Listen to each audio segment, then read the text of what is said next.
Two backs in the backfield. Lonnie Shin in at tight end.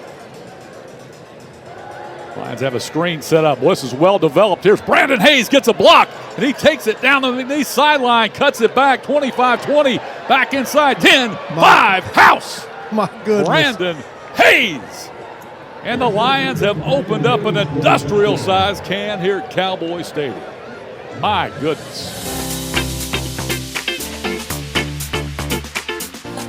Welcome to another edition of the Southeastern Sports Network podcast as we march into week 6 of the college football season. Robbie Rhodes with you, along with Voice of the Lions, Mark Willoughby. Happy to have with us here on another great week. Lions get a big win over at McNeese State and Lake Charles, moving the record to 4-2 on the season, 2-0 in Southland Conference play. Lions are on the bye this week, so no opponent this coming Saturday. Take some time to get healed up and get back on track for a tough final stretch of the last 6 ball games. Include some tough road games, some good key home games in that stretch too, and hopefully ending with a Southland Conference Championship in November. Thanks for being with us tonight. Looking forward to another great show. And it's now time for our guest segment. It's brought to you by Gateway Ford of Ponchatoula. Go check out their website at gatewayford.net for all the best inventory. They got new vehicles coming in every day. Can't beat the 2026 miles that are coming out, and great financing options there at Gateway Ford in Ponchatoula. Go find out their inventory at gatewayford.net. And don't forget, Gateway gives the deal. Our special guest this week is one of the newest members of the Southeastern Louisiana Hall of Fame. Former linebacker for the Lions in 2012 and 2013, Cqulin Hubert is with us tonight. Cqulin, thank you so much for being with us tonight. Happy to have you. Looking forward to visiting with you this evening. Thank you so much. Thank you for having me. Thank you, man. I appreciate you guys. Well, Q, Hall of Fame, but we kind of talked about this off the air, but you were part of a group of guys that was brought in here in 2012 with Coach Roberts that started this this climb of Lion football in a time when it was, not where it needed to be as a program, and a couple down years here and there as every program has. But you were part of this group that changed the culture and started your time here. You were at Texas Tech before coming to Southeastern. I guess give us your overall memories of when you first came here and how you watched the culture change, and because you were here before guys like Brian Bennett and Xavier Roberson, guys like that. You kind of lifted this program up as a leader from the beginning. Just talk about when you first got here and watching that increase, which came in and finished for you with a conference championship and a run in the FCS playoffs. Yeah, well, when I first got there, man, it was kind of rough on me at first. I had to learn that I had to buy in with those coaches there, Coach Robs and Coach Scott. It was more of a trust thing with me, but it was some great guys on the team, and everybody that was there, they all wanted to win, and they were so happy that they was getting this new coaching staff in, and I was so happy to be playing with guys like Devin Walker and Robert Alford. So I surrounded myself around Robert Alford and Devin Walker as much as I could, because those guys was really, really good at what they were doing, and also they had goals. They wanted to. Robert Alford every day he always talked about going to the NFL, and then from there after that year we had a great run. We had a great run that year. It was pretty cool. We won some big games with Robert Alford with the interception in McNeese. Some cool stuff. I was so excited to see our punter too when I came down there to Hammond. To see him there, and we talked about the plays that he made during the McNeese game as well. And but yeah, we had a great year that year, and then the next year coming up, it was about the recruiting. The recruiting stage. We had guys like Brian Bennett himself. Isaiah was trying to come in, and Xavier Roberson, and I just made a great connection with these guys, and I told these guys what I wanted to do here. And I told them that what I needed, and I wanted to, bring the community together and, change this place. Because, I was tired of seeing all the LSU stuff everywhere without seeing the SLU stuff. So I knew what we had to do to make that happen. So I went out and help my coaching staff. That's what I feel like a great player is supposed to do. Help out your coaching staff and do your best to make this team great. And that's kind of what I did. And I was happy with the outcome. You guys going back to the 2013 season, Sam Houston State, which I know you're familiar with them, being a guy from Texas and everything like that, and what they did kind of leading up to that. Well, you guys in 2013 had to kind of dismantle a giant. I mean, they had been to the national championship the last 2 years in 2011 and again in 2012. And you guys not only had to beat them once to win the conference championship, but you had to beat them again to advance in the FCS playoffs into that third round in the national quarterfinal game. What do you remember about those games? I remember the playoff game being a cold, rainy night, but it was mainly that first game, kind of getting over that hump. I remember the students rushed the field when y'all sealed up the conference championship that night. Just talk about those two games. The regular season one to win the conference title and the playoff game, and kind of that monkey, or not really monkey off the back, but kind of like just the getting over that hurdle for the program at that time. Yeah, absolutely. Well, I'm gonna talk about the prior year before that with Evan Walker and Robert Alford and those guys. So we went down there to Huntsville and they ran it. That's right. And that's the game that I kept in my mind going and playing those guys. So, but that regular season game, man, Sam Houston was a great team, dude. They was really good. They had some really great athletes, and we just came out there and we bought in, and that goes back to trusting that coaching staff. I mean, you can see what the coaching staff is now. Those guys were amazing, man. It was just by buying in and, working on yourself. But the memories were amazing, I remember making that stop on the 4th and 1, stopping Tim Flanders, which was one of the greatest running backs that I think I played there in the FCS. And giving the ball back to Brian Bennett, giving Brian Bennett a chance to go down there and score, go down there and score. And just seeing the students rush the field and just the community cheering and everybody coming together, man, it was just a beautiful thing. And I was so happy to do it for Hammond America. Yeah. Go ahead, Mark. Well, let's drill down back on how you got here. Obviously, you played at Texas Tech, Big 12. I've been to Texas Tech. We played there in 2006. It's obviously Big 12 facilities, and you make that leap of faith. You're in back then there was no transfer portal, but you make yourself available. You're transferring, and you decide to come here of all places. And this is before Southeastern was on the map. You had a Robert Alford who was here, but not a household name, obviously. But you came here. What spurred that decision? That leap of faith to come here and trust these coaches? Yeah, coming from Texas Tech, man, Texas Tech was amazing, and I still got love for Texas Tech. Texas Tech still have love for me, and I still go back there and visit, and same with Southeastern. But when I made the transition, my first coach that I talked to was Coach Lacey. Coach Lacey was the very first person that I talked to, and I built a connection in with him, and then I started talking to Coach Pete Golden. I mean, if you know Coach Golden, who wouldn't want to play for this guy? You know what I mean? So man, when I met Coach Golden, man, and Coach Golden was saying that, he was from this area and he was telling me everything they wanted to do. Man, I just trusted those guys. I just felt like I was at home, and there was some people that I wanted to play for. And I knew going with those guys that I was going to learn a lot, and I was really amazed though, because I learned so much at Southeastern on, how to play the game. And I'm so thankful for Pete Golden and, even Coach Patrick Tony, Coach Tony and Coach Scott. So that's kind of what made me come to Southeastern. Well, Pete, awesome. Coach Golding is this high now. I knew him since he was like this high when he was really small. But, his dad go way back. But you talk about that coaching staff. Obviously, Ron Roberts, now the defensive coordinator at Florida. Pete Golden at Ole Miss. You've got Patrick Tony. I guess, is he in the NFL now? I know he's been a lot of places. And Carl Scott in the NFL, in Alabama and Minnesota, I guess Seattle. And it's hard to keep up with where they are now, but just so many guys coaching in the NFL or major college football. And then you had a teammate who's coaching in the NFL, and John Graves as well. John Graves, that's amazing. Yeah, just talk about that development and being around those coaches.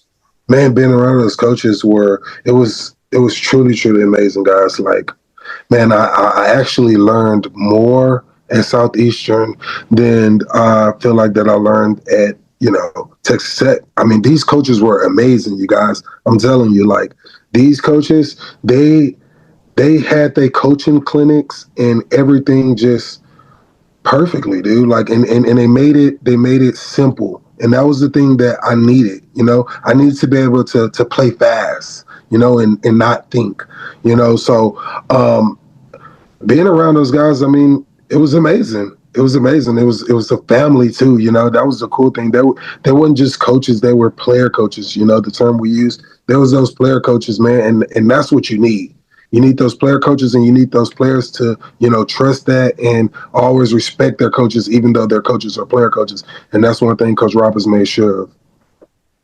You were inducted this year into the Southeastern Hall of Fame. Obviously, I know that has to mean a lot to you and your family, but just talk about how I know I read kind of some of your write-up, kind of the questionnaire they had for you. But I was on the committee, by the way, just so you know, they voted for you. So. I appreciate it, man. You know that. Yeah. Appreciate that.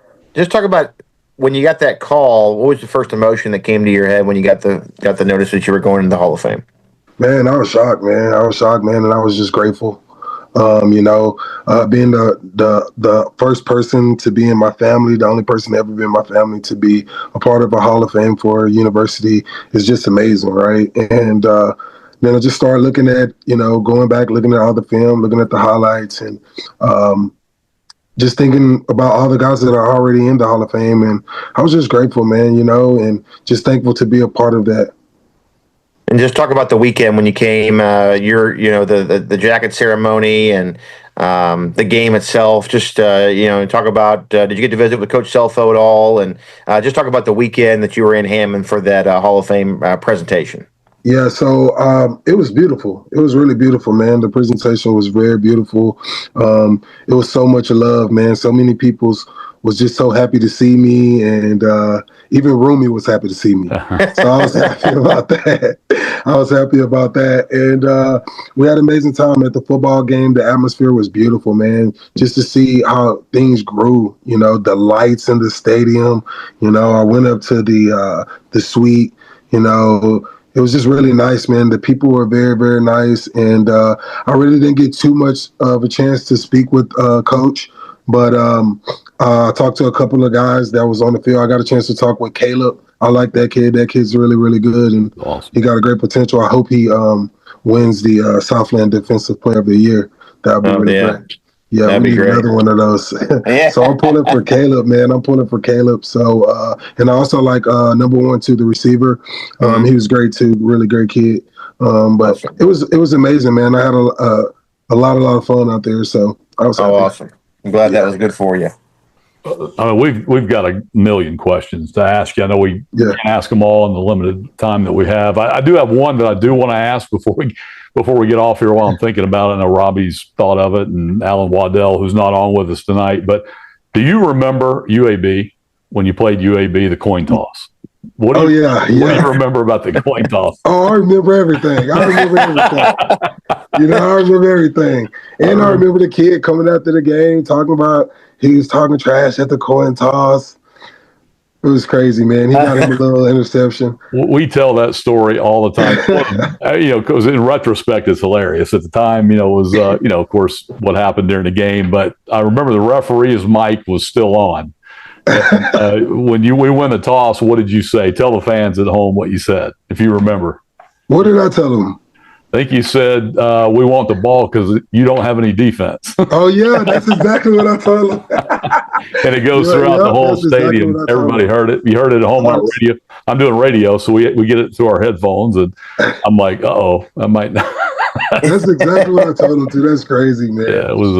I had to let those boys know, man. And that's it. But you know what, though? I wish would have played. If would have played them in the next year, would have beat them. Oh yeah. Sure. What it told me was who you were as how confident of a player you were, and you played football. You can't win without dogs. I mean, you got to have guys. You got to have them. You got to have them. Guys that believe they're the best, that they can win. And you got to do that for your team. You got to have that example. Exactly. You got little guys. You got little freshmen coming in. Yep. Shit, they just looking to see what you do, how you act. And you just hold that confidence and lead by an example. Well, I think the other. Go ahead, Robbie. Yeah, I think the other big game for you was that I want to talk about is Lions just went to McNeese last weekend. McNeese was a top 5 team in the country, and y'all just went in there in October, and probably one of the biggest kickings, in that night. I mean, y'all just dominated those guys. We can say it. It's our podcast. Oh yeah, we dominated. I mean, that was something else. But just talk about that McNeese game, and that was kind of the coming out party for the Lions in 2013, where not just in the conference but nationally, people said this team is for real. Yeah, man, the hype. McNeese had a lot of hype. When I first got there, that was the first thing everybody was talking about was McNeese. McNeese, man, you got to beat McNeese, and that was the rival. And I had a friend from Texas Tech that actually played at McNeese. He was one of the receivers, so it just sparked the fire up even more for me. And like you said, I had to let those dogs out. I got Tyler Starter back there. Don't ever forget about Tyler Starter. Right. That's another guy that I think that will get his opportunity to get a jacket as well one day. But Tyler Starter was really, really good, you guys. A lot of people need to know that being a great linebacker, you got to have a great safety. It makes my job a lot easier back there. So, yeah, man, playing down and Tyler Starter dad had went to McNeese. Also, he played football there. So that man, it was just a thing where everybody wanted to be down on McNeese. McNeese was the game, and we made sure that. And that was a huge game for us, and it was crazy, man. It was amazing. One of the pictures you see around here all the time, and I don't know if you've seen this. I'm sure if you watch this, Mark will put it up over this clip, but Justin Church, who was a defensive end for you guys, was just standing over one of their linebackers, or one of their linemen, as he had just kind of planted that guy. That was an awesome picture, dude. And that picture, I mean, people still show that around today. I think it's hanging up in the athletic building still. Man, and that summarized your defense with Coach Golding and Coach Scott. And I just, there's certain guys in this program, as long as we've been around it, because we were here before you got here, and we've been here obviously since, but there's guys in that group, and you're one of them, that just, this program wouldn't, I mean, I really mean this with all my heart. This program wouldn't be where it is today without guys like you. And that's just the true statement of Southeastern football. Tell the fans what you're doing now and where you're at these days. So now I own my own business. I have a business partner, and I do work for Prince Steel. We do warehouse material handling systems. So I basically sell shelves, like the shelves that you see inside of an Amazon or a Gap. I basically sell those to all the warehouses around the nation, and I have a team that installs them and tear them down as well. So that's really good. We're on a high, fast-paced, growing right now company. So I'm running it out of Arizona here, man. All right, man. Just loving it, just that's loving awesome. the vibes over here. Well, good for you. Keep it going. Yeah, that's what I'm doing, man. So I enjoy it. But also, I wanted to talk about. I think I saw Mark's daughter in Walmart when I was down there. She said, "Do you have a daughter?" My niece, probably. Your niece? Yeah, but my brother's daughter. Yeah, that's who. Oh, okay, yeah. It was so funny seeing her because I always tell her about the play from Samford.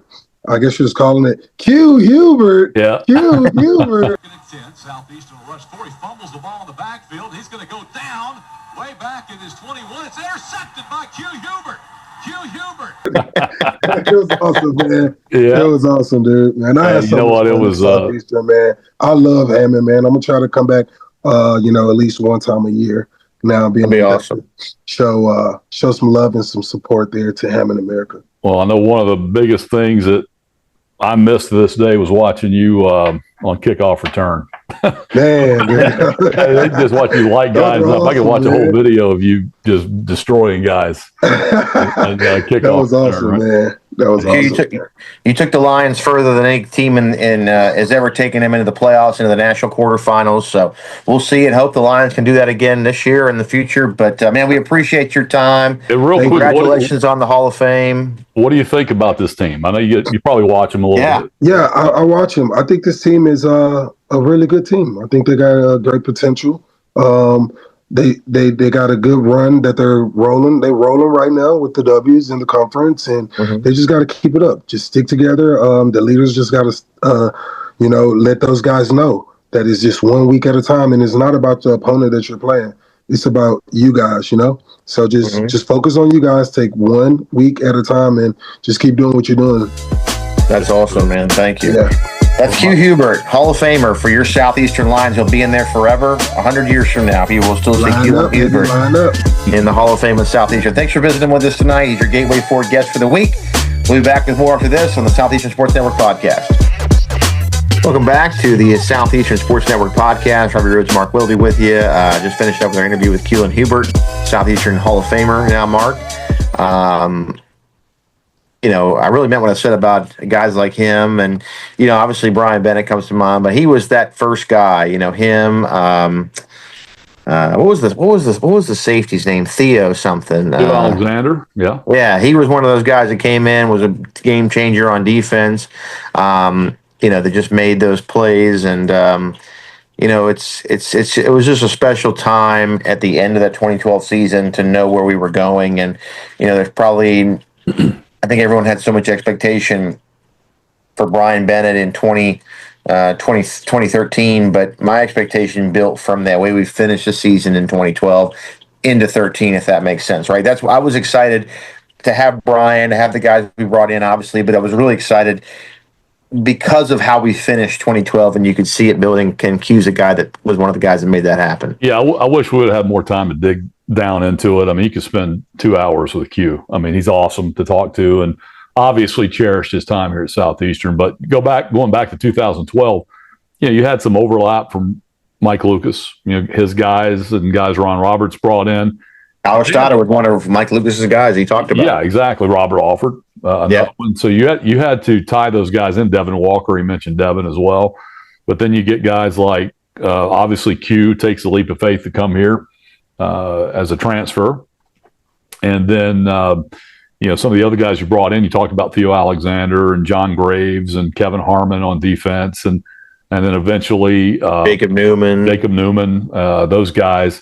You had Caleb Muse here from before, was a holdover. Drew Masita, and those guys, and Justin Church, and then Greg Trier. Greg Trier was defensive one tackle. He was recruited in 2012 with Q Hubert. So those guys all came in together and meshed, and it didn't get off to a great start. I remember Ron Roberts, bear crawling offensive lineman 100 yards down the football field in practice right before South Dakota State.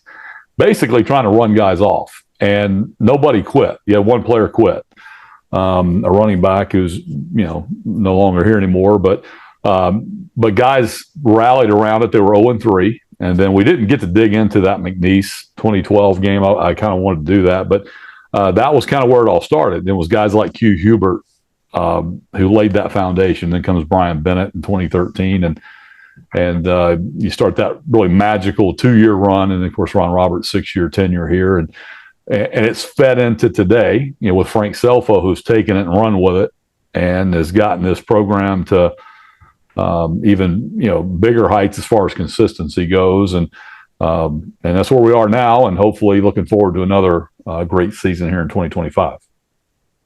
Mark, Lions with a dominating performance. I mentioned the McNeese game in 2013 with Q as a dominating win.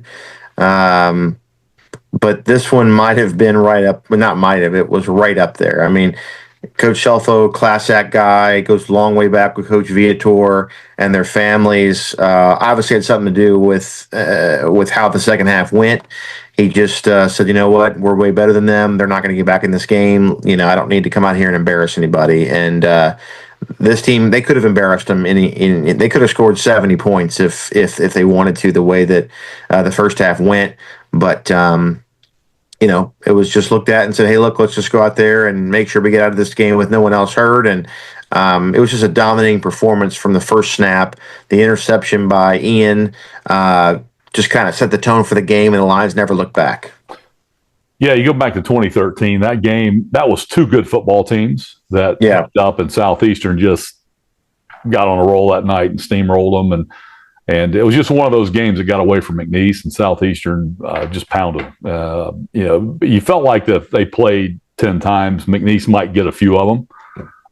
That wasn't the case this past Saturday night. Southeastern was better at every position, just totally dominant. It's like they had no chance in this football game from the get-go. And even though the first series, they had a couple of sacks and, had some blitzes and they got home to the quarterback. But, once the game got into the teeth of the football game, Southeastern just absolutely dominated up front on both sides of the football.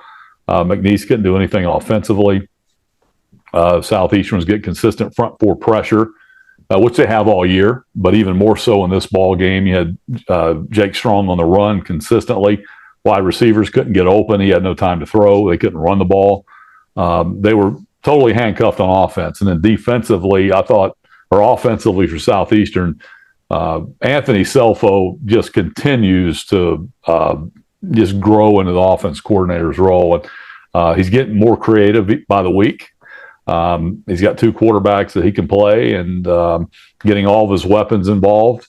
Really liked it when he got DeAndre Jackson and Brandon Hayes on the field at the same time. It just creates a lot of havoc for the defense. And McNeese didn't have any answers. So it was a totally dominant win, almost scary when you think about it, how good this team can be. Open date comes at a good time to get guys healthy, but you really like the way you're playing right now. But I know we'll talk about the rest of the schedule, but this team's right where they want to be after 6 ball games. No doubt about it. And, the Southland Conference is setting up with some good games down the stretch. Obviously, people keeping their eyes on SFA and Lamar. UIW is still certainly hanging around. They're not totally out of it yet. They have somewhat of a hill to climb now with 2 conference losses. Don't forget about UTRGV now. I mean, those guys. Yeah, and they can get hot. I mean, they have some good players. They're well coached.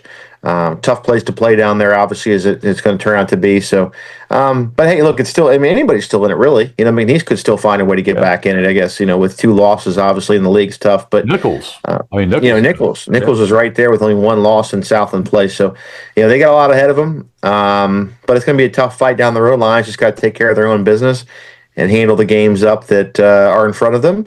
And one of the things that stood out about the McNeese game, I watched Coach Viator's post-game press conference, and he said they didn't do anything different. They didn't trick us. There was no surprise.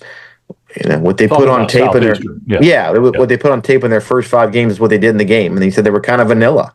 They just were sound defensively, played their game, and made us pay for the mistakes that we made in the game, and that's the difference. So I'm right there with you. It was a dominating win and opportunity for this team to get healthy and bounce back with homecoming against Northwestern here in a little less than 2 weeks now, but should be an exciting opportunity. Yeah, when you look at dominant football teams around the country and teams that can play defense where they just rush the front 4 and get home to the quarterback and can drop 7 and cover with 7, play zone and cover. And affect the quarterback, those teams win. And this Southeastern football team can do that on defense. You don't have to do a lot of exotic things, to affect the other team. And certainly the offense is multifaceted. They can run the football. The offensive line's playing outstanding. And this is a team, and I don't think people realize this, Southeastern has played without Holden Karakowski the last 2 weeks. Well, really, LSU, he didn't play. Mm-hmm. And he didn't play against UTRGV. He came back on Saturday against McNeese, but 2 other offensive linemen were out. So you had 2 starters out against McNeese on the offensive line, didn't miss a beat. And you're getting excellent quarterback play out of both guys. You're seeing guys like Jalen DiMaggio grow into his role as a dominant wide receiver. DeAndre Jackson has been the impact player we thought he would be. It's a 3-headed monster, 3.5-headed monster at running back. Tight ends get involved. I mean, it's starting to develop into a really good offense, and we've seen it grow. From the beginning of the year when you had 2 quarterbacks that hadn't taken a snap in 2 years, and playing a great Louisiana Tech defense, and you've seen it get better and better and better. And just how much better can they get? And I think we're seeing a football team ascend, and that's what you want to see.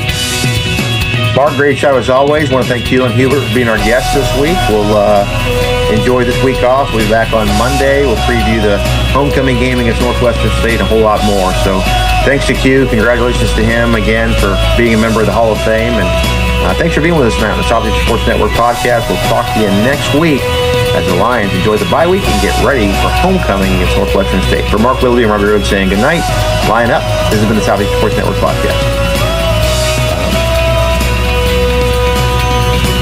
3 wides out of an empty formation. Strong across the middle. That's intercepted. Coming back the other way. Who's got it? That is Goodley, and he's going to take it to the house. Ian Goodley, pick 6. Lions on the board.